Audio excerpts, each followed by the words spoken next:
오늘 우리에게 주신 하나님 말씀은 여호수아서 14장 6절에서 15절 말씀입니다.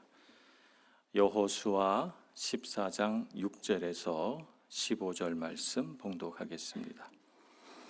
그때 유다 자손이 길갈에 있는 여호수아에게 나아오고 그니스 사람 여분네 아들 갈렙이 여호수아에게 말하되 여호와께서 가데스 바네아에서 나와 당신에게 대하여 하나님의 사람 모세에게 이르신 일을 당신이 아시는 바라. 내 나이 40세에 여호와의 종 모세가 가데스 바네아에서 나를 보내어 이 땅을 정탐하게 하였으므로 내가 성실한 마음으로 그에게 보고하였고 나와 함께 올라갔던 내 형제들은 백성의 간담을 놓게 하였으나 나는 내 하나님 여호와께 충성하였으므로 그날에 모세가 맹세하여 이르되 내가 내 하나님 여호와께 충성하였은즉 내 발로 밟는 땅은 영원히 너와 내 자손의 기업이 되리라 하였나이다.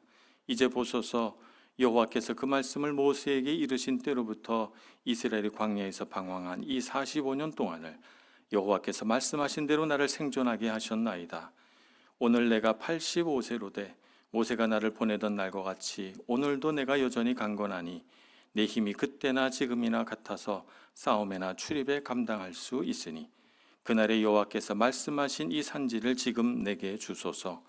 당신도 그날에 들으셨거니와 그곳에는 아낙 사람이 있고 그 성읍들은 크고 견고할지라도 여호와께서 나와 함께 하시면 내가 여호와께서 말씀하신 대로 그들을 쫓아내리이다 하니 여호수아가 여분네 아들 갈렙을 위하여 축복하고 헤브론을 그에게 주어 기업을 삼게 하매 헤브론이 그니스 사람 여분네 아들 갈렙의 기업이 되어 오늘까지 이르렀으니 이는 그가 이스라엘의 하나님 여호와를 온전히 쫓았습니다. 헤브론의 옛 이름은 기럇 아르바라. 아르바는 아낙 사람 가운데에서 가장 큰 사람이었더라. 그리고 그 땅에 전쟁이 그쳤더라. 아멘. 찬양. 오늘 본문의 말씀이 배경으로 하고 있는 사건은 이스라엘 백성들이 여호수아 앞에 나와서 요단강 서쪽 땅, 우리가 가나안 땅이라고 흔히 말하는 그 땅을 분배하는 장면입니다.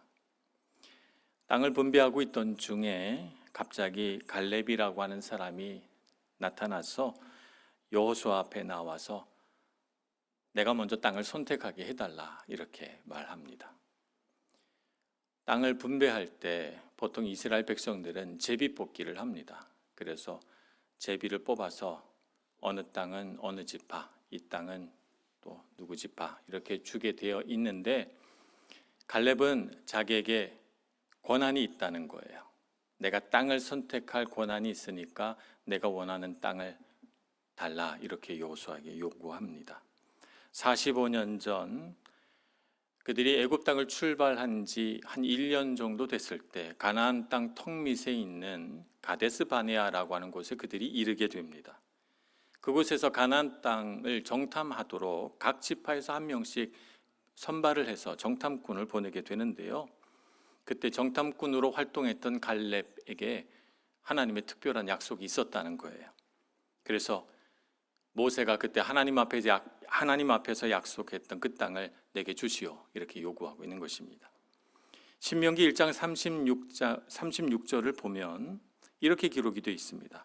오직 여분네 아들 갈렙은 온전히 여호와께 순종하였은즉 그는 그것을 볼 것이요 그가 밟는 땅을 내가 그와 그의 자손에게 주리라 라고 한 모세의 약속이 나와 있습니다.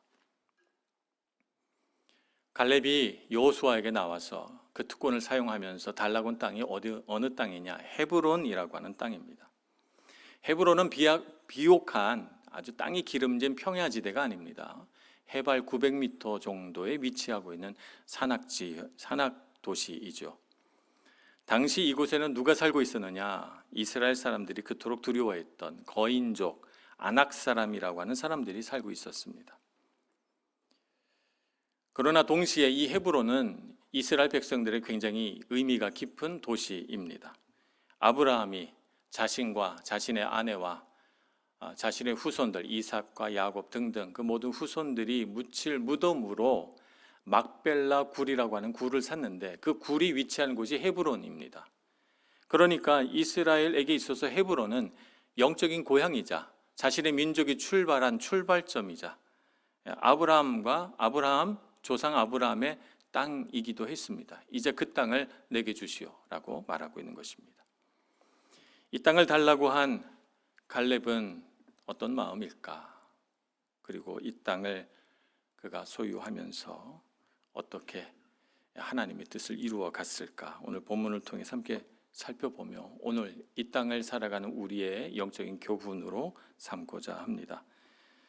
45년 전 가데스 바네아에 도착한 이스라엘 백성들은 가나안 땅을 살펴보기 위해서 12정탐꾼을 보냈다고 했습니다. 그날의 일을 회상하면서 갈렙은 자신을 이렇게 표현합니다. 오늘 말씀 7절에 보면 내 나이 40세에 여호와의 종 모세가 가데스 바네아에서 나를 보내어 이 땅을 정탐하게 하였으므로 내가 성실한 마음으로 그에게 보고하였고 라고 쓰고 있습니다. 하나님께서 말씀하신 대로 가나안 땅을 정복할 수 있다 이렇게 보고한 자신의 보고를 성실한 마음이라고 표현하고 있죠. 사실 우리 눈에 보이는 상황을 놓고서 그 상황을 어떻게 평가하느냐라고 하는 것은 사람의 마음에 무엇이 있느냐로 달라집니다. 왜냐하면 사람은 자기 눈에 보이는 대로 평가하지 않고 자기 눈으로 세상을 보는 것이 아니라 마음의 렌즈로 세상을 보기 때문입니다. 예를 들어 본다면 에덴 동산에 하나님께서 선악을 알게 하는 나무를 심으셨습니다. 그리고 이 나무의 열매를 따먹으면 반드시 죽는다 이렇게 이르셨죠. 그래서 아담과 하와는 그 열매를 절대 먹어서는 안 된다고 생각했어요. 먹을 수 있는 열매라고 생각을 해본 적도 없습니다.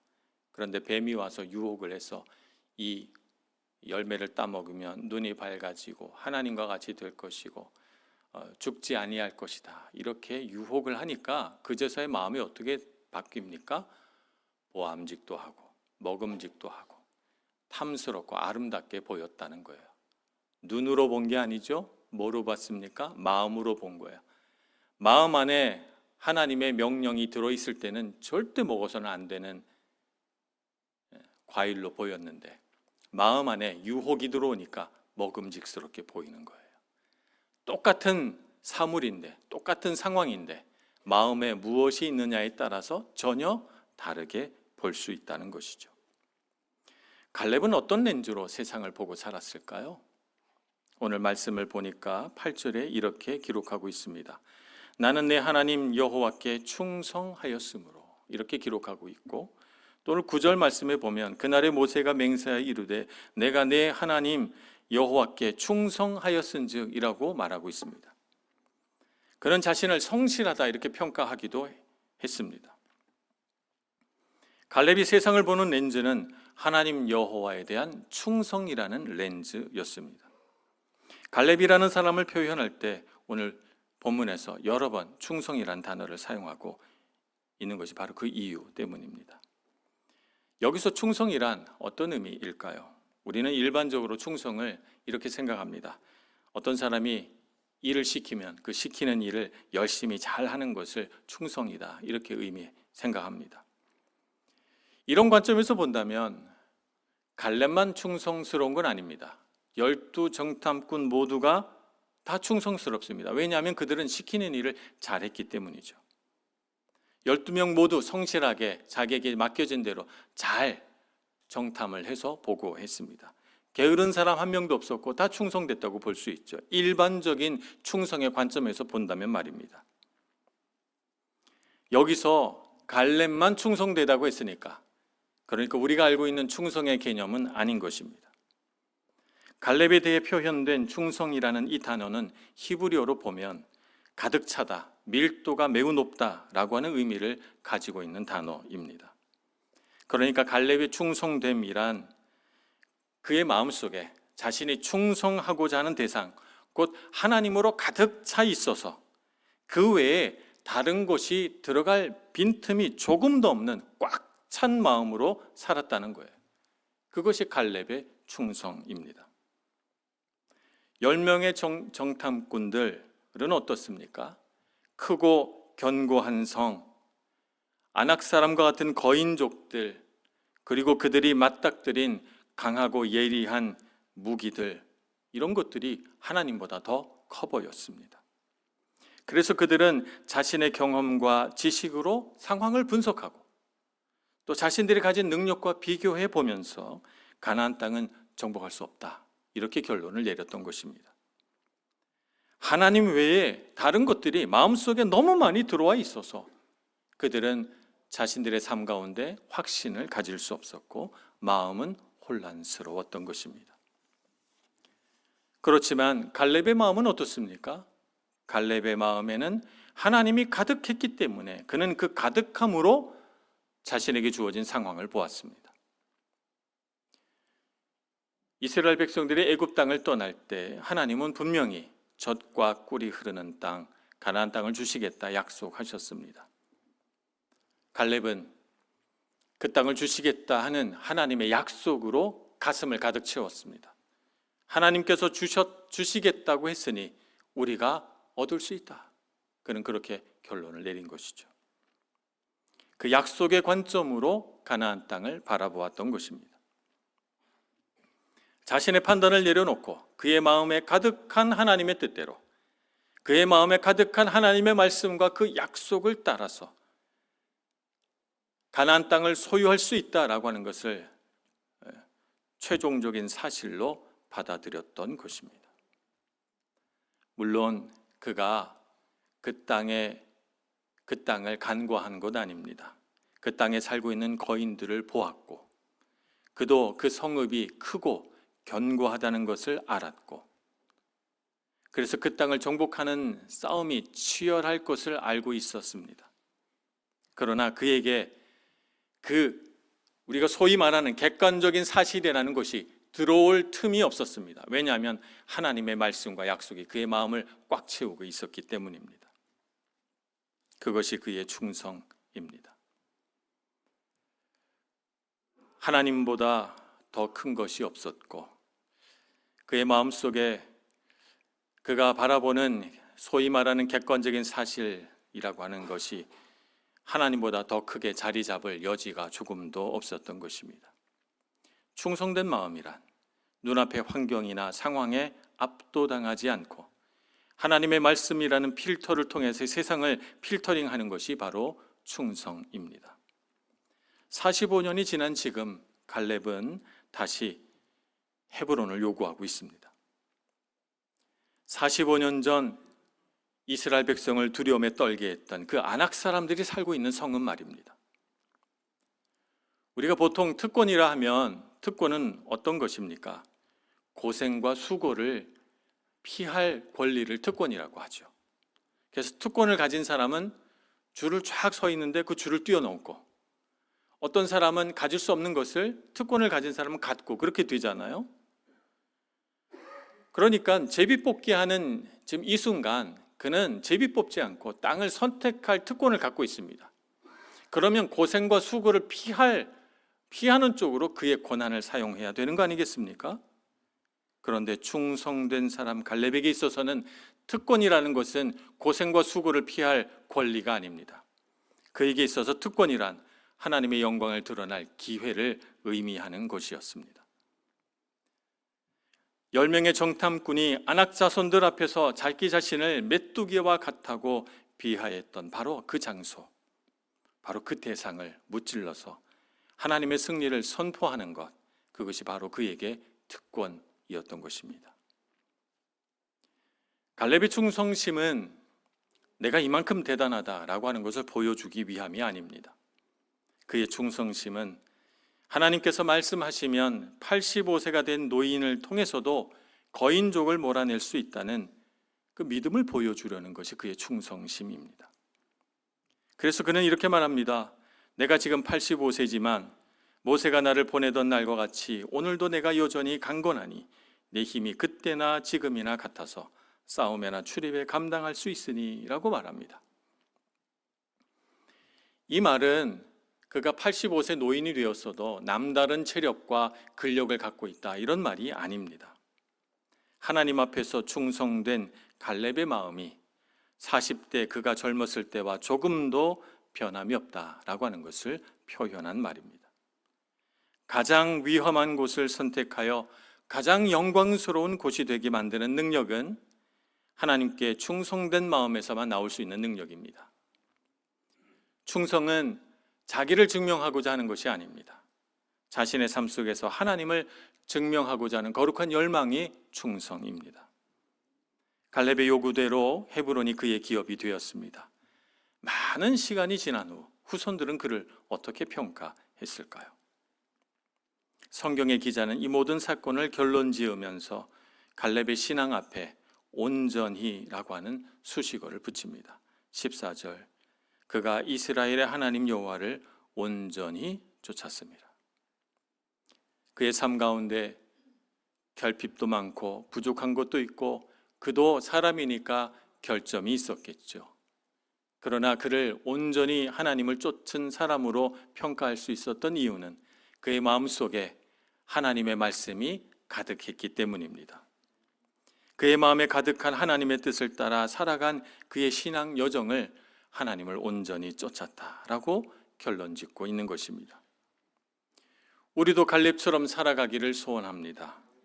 우리의 삶과 환경에 휘둘리지 않고 오히려 그 상황을 하나님 뜻대로 바꾸어 가는 이 시대의 갈렙이 되기를 소망합니다.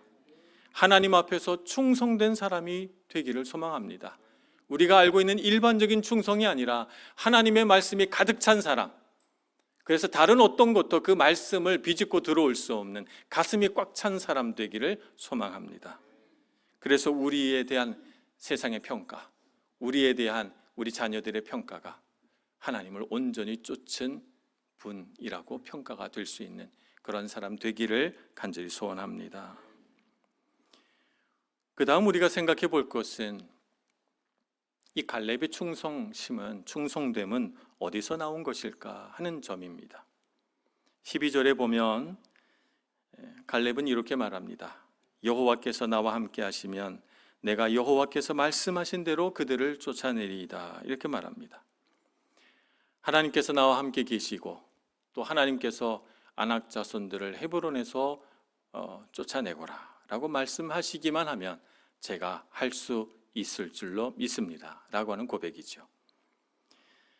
갈렙의 충성심은 그러니까 어디서 나온 것인가 하면 하나님의 함께 하심을 누리는 삶에서 나온 것입니다. 성경은 임마누엘의 역사라고 합니다. 임마누엘은 무슨 뜻입니까? 하나님께서 우리와 함께 하시다라고 하는 뜻입니다. 성경을 관통하는 여러 가지 주제가 있습니다. 은혜라고 하는 주제도 있고 구원이라는 주제도 있습니다만 성경을 관통하는 아주 중요한 주제 중에 하나가 바로 임마누엘이라고 하는 주제입니다. 하나님께서 함께 하신다라는 주제로 우리는 성경을 관통해서 볼 수가 있습니다. 하나님의 함께 하심을 누리며 환경과 상황의 어려움을 극복한 수많은 성경의 위인들을 우리는 찾아볼 수 있기 때문입니다. 창세기 39장 2절에 보면 요셉의 이야기가 등장합니다. 여호와께서 요셉과 함께 하심으로 그가 형통한 자가 되어. 39장의 요셉은 세상의 관점으로 보면 형통한 삶이 아닙니다. 자유인이었다가 노예가 됐고 노예였다가 억울한 누명을 쓰고 감옥에 갇히니 그는 절대 형통하지 않습니다. 근데 성경은 뭐라고 말합니까? 여호와께서 함께 하시니 그가 형통한 자가 되어. 하나님의 함께 하심이 형통함이었기 때문에 그의 삶은 고난 속에서도 자유했고 고난 속에서도 하나님 때문에 기쁜 삶을 누렸던 것이죠. 사사기 6장 16절에 보면 사사 기드온에게 하나님께서 이런 말씀을 하십니다. 여호와께서 그에게 이르시되 내가 반드시 너와 함께 하리니 내가 미디안 사람 치기를 한 사람 치듯 하리라. 미디안 사람들이 얼마나 많이 침략해 왔는지 마치 수많은 짐승떼가 놓여 있는 것처럼 그렇게 사람들이 많았다고 합니다. 그런데 기드온은 고작 300명의 용사를 데리고 미디안 족속과 싸우자고 나아갑니다. 그런데 하나님께서 뭐라고 말씀하십니까? 내가 반드시 너와 함께 하리니. 이렇게 많은 미디안 족속도 한 사람 치듯 치게 되리라. 이렇게 약속해 주십니다. 기드온이 승리한 것은 무엇 때문입니까? 하나님의 함께 하심을 믿었기 때문입니다. 시편 23편에 보면 이런 말씀이 기록되어 있습니다. 내가 사망의 음침한 골짜기로 다닐지라도 해를 두려워하지 않을 것은 주께서 나와 함께 하심이라. 다윗이 얼마나 많이 죽을 고비를 넘겼습니까? 사울에게 쫓겨서 수많은 전쟁터에서 아들 압살롬에게 배반을 당하여 정말 죽을 고비를 수없이 넘겼는데, 그가 그의 삶을 뒤돌아보며 내가 사망의 음침한 골짜기를 다닐 때에 내 생명이 어떻게 보존되었나? 주께서 나와 함께 하시기 때문이었구나 라고 생각했던 것입니다. 예수님은 하나님의 함께 하심에 살아있는 증거입니다. 하나님께서 육신을 입고 이 땅에 내려오셔서 우리와 함께 머무시고 우리와 함께 먹고 마시고 우리와 함께 걷고 말씀하시며 하나님께서 우리와 함께 하신다는 임마누엘의 증거가 되어 주셨습니다. 우리의 고통을 짊어지고 우리가 슬퍼하는 그 현장에서 함께 눈물을 흘려주시며 우리가 아파하는 그곳에서 치유하시고 우리가 진 죄의 짐을 예수님의 그 여린 두 어깨에 짊어지고 자신의 생명으로 그 값을 치르셔서 우리를 죄에서 구원하셨습니다. 임마누엘 하나님 예수님이십니다. 성경의 역사 속에 등장하는 그 수많은 인물들처럼 우리도 하나님의 함께 하심을 누리는 귀한 성도 되기를 소망합니다. 하나님의 함께 하심을 누리고 싶은 마음은 아마 우리 간절할 겁니다. 어떻게 하면 이 하나님의 함께 하심을 누릴 수 있을까요? 오늘 갈렙처럼 내 눈에 보이는 안악자 소리 나는 현실보다 하나님의 말씀을 더 실제적인 곳으로 받아들이는 말씀에 대한 긍정이 바로 하나님의 함께 하심의 첫 출발입니다. 말씀을 긍정하지 않고 말씀을 붙들지 않고 어떻게 하나님의 함께 하심을 누릴 수 있겠습니까? 갈렙은 하나님이 가나안 땅을 주시겠다고 하니 주시는 줄로 믿었고, 하나님이 내가 발로 밟는 땅을 주겠다고 하셨으니 내가 그러면 아낙 사람들이 살고 있는 헤브론을 밟겠습니다라고 고백했던 것입니다. 하나님의 말씀을 실제로 받아들였습니다. 오늘 우리도 그와 같은 갈렙의 믿음을 닮아가기를 소원합니다. 하나님의 함께 하심을 누린다는 것은 그분이 내 곁에 계심을 의식하고 그분께서 말씀하실 때 그 말씀에 귀를 기울이고 예라고 대답하는 것이 바로 하나님의 함께 하심을 누리는 비결입니다. 하나님께서 함께 하시기 때문에 우리는 말씀을 긍정합니다. 주님, 말씀대로 되기를 원하나이다. 말씀대로 순종하겠습니다. 말씀이 제 미래입니다 라고 고백하는 우리가 되기를 소망합니다. 그래서 우리는 우리 삶을 살아가며 말씀이 가리키는 방향으로 걸어가야 합니다.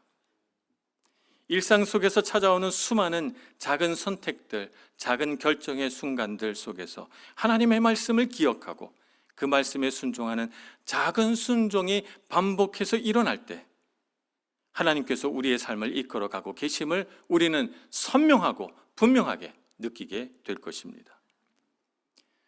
갈렙은 그런 삶을 적어도 45년 이상을 살아왔습니다. 아마 그 이상 될 것이지만 성경의 역사에 기록된 순간부터 따져보자면 적어도 45년 이상이라는 것이죠. 그는 수많은 순간 수십 년의 세월에 걸쳐서 85세라는 나이에 이를 때까지 하나님의 말씀에 귀를 기울여 그 말씀을 자신의 삶의 실제라고 믿으며 살았습니다.